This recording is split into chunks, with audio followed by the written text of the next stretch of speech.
ಅಂದವಾಗಿದೆ. ಲವಣ್ಣ, ಇದರ ಮೇಲೆ ಏನೋ ಬರೆದಿದೆ. ಈ ಕುದುರೆ ಅಯೋಧ್ಯೆಯ ಅರಸನಾದ ಶ್ರೀರಾಮಚಂದ್ರನಿಗೆ ಸೇರಿದ್ದು. ನೀವು ಬಲಿಷ್ಠರಾಗಿದ್ದಲ್ಲಿ ಈ ಕುದುರೆಯನ್ನು ಕಟ್ಟಿ ಹಾಕಿ ಶ್ರೀರಾಮನ ಸೈನ್ಯವನ್ನು ಸೋಲಿಸಿ ಈ ಕುದುರೆಯನ್ನು ನಿಮ್ಮದಾಗಿಸಿಕೊಳ್ಳಿ. ಇಲ್ಲದಿದ್ದಲ್ಲಿ ಕಪ್ಪ ಕಾಣಿಕೆ ಸಲ್ಲಿಸಿ ಶ್ರೀರಾಮನಿಗೆ ಶರಣಾಗಿ. ಓಹೋ ಲವಣ್ಣ, ಈ ಕುದುರೆ ಶ್ರೀರಾಮಚಂದ್ರನದು. ಹೌದು ಹೌದು, ದಿನವೂ ನಮ್ಮ ಅಮ್ಮ ಪೂಜೆ ಮಾಡುತ್ತಾ ಇರುತ್ತಾರಲ್ಲ.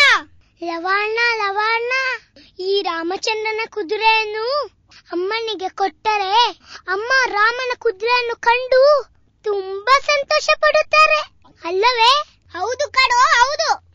ತಡಿ, ಇವರನ್ನು ಕೇಳಿ ನೋಡೋಣ.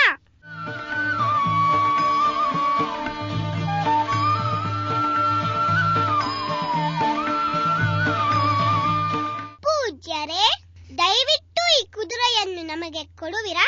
ಶ್ರೀರಾಮನ ಧ್ಯಾನವನ್ನು ಮಾಡುತ್ತಾ ಅವರಿಗಾಗಿ ತಪಿಸುತ್ತಿರುವ ನಮ್ಮ ತಾಯಿ ಇದನ್ನು ನೋಡಿ ಸಂತೋಷ ಪಡುತ್ತಾರೆ. ಹೌದು ಪೂಜ್ಯರೇ, ಇದು ಶ್ರೀರಾಮನ ಕುದುರೆ.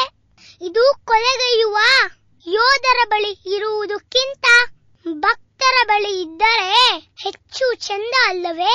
ಅಯ್ಯೋ ಮಕ್ಕಳೇ, ಇದು ಆಟದ ಕುದುರೆ ಎಂದು ತಿಳಿದಿದ್ದೀರಾ? ಈ ಕುದುರೆ ಅಶ್ವಮೇಧ ಕುದುರೆ. ಈ ಕುದುರೆಯನ್ನು ಪಡೆಯಲು ನೀವು ಯುದ್ಧ ಮಾಡಿ ನಮ್ಮನ್ನು ಸೋಲಿಸಿ ಇದನ್ನು ಪಡೆಯಬೇಕು.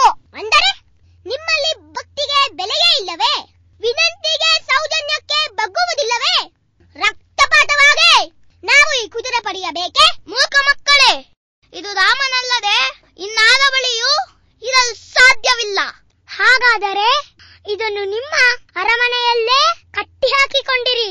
ಹೀಗೆ ಬೀದಿಯ ಮೇಲೆ ಯಾಕೆ ತಂದಿದ್ದೀರಾ? ಹೌದು, ತಾಕತ್ತಿದ್ದರೆ ಸೋಲಿಸಿ ಇದನ್ನು ಪಡೆಯಿರಿ ಎಂಬ ಸವಾಲ್ ಯಾಕೆ? ಏಕೆಂದರೆ ರಾಮನ ಸೈನ್ಯವನ್ನು ಸೋಲಿಸಬಲ್ಲ ಯೋಧರು ಈ 3 ಲೋಕಗಳಲ್ಲೂ ಇಲ್ಲ ಎಂಬುದನ್ನು ಮನದಟ್ಟು ಮಾಡಲು. ಶ್ರೀರಾಮನ ಯೋಗ್ಯತೆಯನ್ನು ಪರಾಕ್ರಮವನ್ನು ಸಾರಲು ನಿಮಗೆ ಈ ಕುದುರೆ ಬೇಕೆ? ಶ್ರೀರಾಮ ಎಂತವರೆಂದು ಈ ಕಾಡಿನಲ್ಲಿರುವ ಪ್ರತಿಯೊಂದು ಮರಕ್ಕೂ ಪ್ರತಿಯೊಂದು ಎಲೆಗೂ ಗೊತ್ತು. ಅದನ್ನು ಈ ಕುದುರೆ ಸಾರಬೇಕೆ? ರಾಮನ ಯೋಗ್ಯತೆಯನ್ನು ಸಾರಬೇಕಾದವರು ವಾಲ್ಮೀಕಿ ಮಹರ್ಷಿಗಳು. ಹೌದು, ಈ ಕುದುರೆಯ ಬದಲು ನಮ್ಮ ವಾಲ್ಮೀಕಿ ಮಹರ್ಷಿಗಳನ್ನ ನಿಮ್ಮೊಡನೆ ಕರೆದುಕೊಂಡು ಹೋಗಿ. ರಾಮನ ಯೋಗ್ಯತೆಯನ್ನು ಸಾರಲು ನಮ್ಮ ಗುರುಗಳಾದ ವಾಲ್ಮೀಕಿ ಮಹರ್ಷಿಗಳೇ ಸರಿಯಾದ ವ್ಯಕ್ತಿ, ಈ ಕುದುರೆ ಅಲ್ಲ. ಹೌದು, ಈ ಕುದುರೆಯನ್ನು ನಮಗೆ ಕೊಡಿ. ನಮ್ಮ ಗುರುಗಳಾದ ವಾಲ್ಮೀಕಿ ಮಹರ್ಷಿಗಳನ್ನು ನಿಮ್ಮೊಡನೆ ಕರೆದುಕೊಂಡು ಹೋಗಿ. ಹೌದು ಪೂಜ್ಯರೇ, ನಮ್ಮ ಮಾತು ಕೇಳಿ. ಈ ಕುದುರೆ ಶ್ರೀರಾಮನ ಕುದುರೆ. ಇದು ಶ್ರೀರಾಮನ ಬಗ್ಗೆ ಅತಿ ಹೆಚ್ಚು ಭಕ್ತಿ ಹೊಂದಿರುವ ವ್ಯಕ್ತಿಯ ಬಳಿ ಇರಬೇಕು. ಅದನ್ನು ಅಳಿಯಬೇಕಾದದ್ದು ಈ ಕತ್ತಿಯಿಂದಲ್ಲ, ಭಕ್ತಿಯಿಂದ. ಹೌದು, ನಮ್ಮ ತಾಯಿಗಿಂತ ಪರಮರಾಮ ಭಕ್ತೆ ಈ ಜಗತ್ತಿನಲ್ಲೇ ಯಾರೂ ಇರಲು ಸಾಧ್ಯವಿಲ್ಲ. ಆದ್ದರಿಂದ ಈ ಕುದುರೆಯನ್ನು ನಮ್ಮ ತಾಯಿಗೆ ಒಪ್ಪಿಸಿ. ಹೌದು ಪೂಜ್ಯರೇ, ದಯವಿಟ್ಟು ಈ ಕುದುರೆಯನ್ನು ನಮ್ಮ ತಾಯಿಗೆ ನೀಡಿ. ಏಯ್ ಮಕ್ಕಳೇ, ಅತಿಯಾಯ್ತು ನಿಮ್ಮ ಹಠ.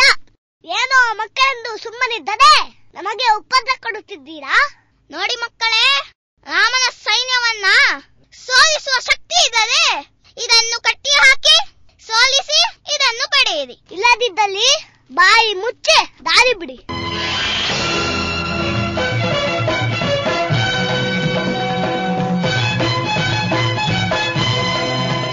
ಓಹೋ, ಹೀಗೋ? ಏನ್ ಕುಶ, ಹಿಡಿಯೋ ಕುದುರೆಯನ್ನ, ಎರಡು ಕಟ್ಟಿ ಹಾಕೋ. ಆಯ್ತು ಅಣ್ಣ.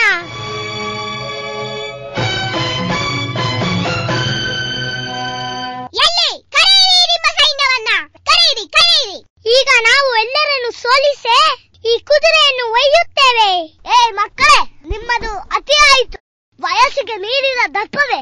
ಈಗ ನಮ್ಮ ಕತ್ತಿ ನಿಮ್ಮಿಬ್ಬರನ್ನು ತಣ್ಣಗೆ ಮಾಡಲಿದೆ. ಓಹೋ, ಹಾಗೋ? ಬನ್ನಿ.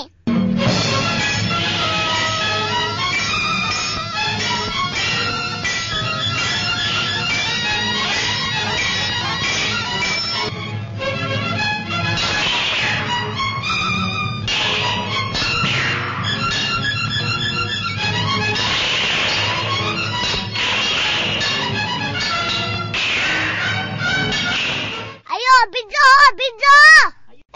ಬಿಡ್ರೋ ಬಿಡ್ರೋ ಬಿಡ್ರೋ.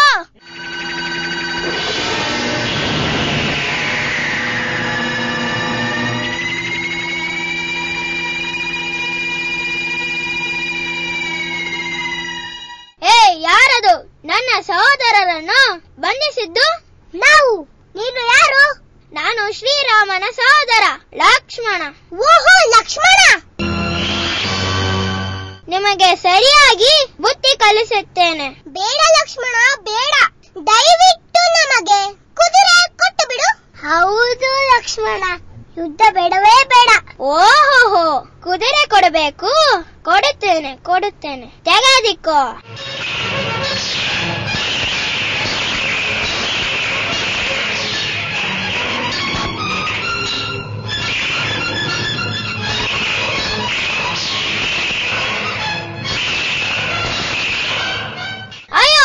ಬಿಡ್ರಪ್ಪ ಬಿಡ್ರಪ್ಪ, ನನ್ನ ಬಿಡ್ರಪ್ಪ. ಯಾರಪ್ಪ ನೀವು? ಯಾರು ನೀವು? ಈ ರೀತಿಯಾಗಿ ಕುದುರೆಯೊಂದಿಗೆ ಇದ್ದ ಲಕ್ಷ್ಮಣ, ಭರತ, ಶತ್ರುಘ್ನರು ಹಾಗೂ ಅವರ ಸೈನ್ಯವನ್ನು ಕಟ್ಟಿ ಹಾಕಿದ ವಿಷಯ ಕಾಡ್ಗಿಚ್ಚಿನಂತೆ ಎಲ್ಲೆಡೆ ಹರಟಿತು. ಈ ಸುದ್ದಿ ಕೇಳಿದ ಆಂಜನೇಯನಿಗೆ ಎಲ್ಲಿಲ್ಲದ ಸಿಟ್ಟು ಬಂತು. ಲಕ್ಷ್ಮಣ, ಭರತ, ಶತ್ರುಘ್ನರನ್ನು ಹಾಗೂ ಕುದುರೆಯನ್ನು ಬಿಡಿಸಿ ತರಲು ಕಡೆಗೆ ಆಂಜನೇಯನೇ ಅರಣ್ಯಕ್ಕೆ ಆಗಮಿಸಿದನು.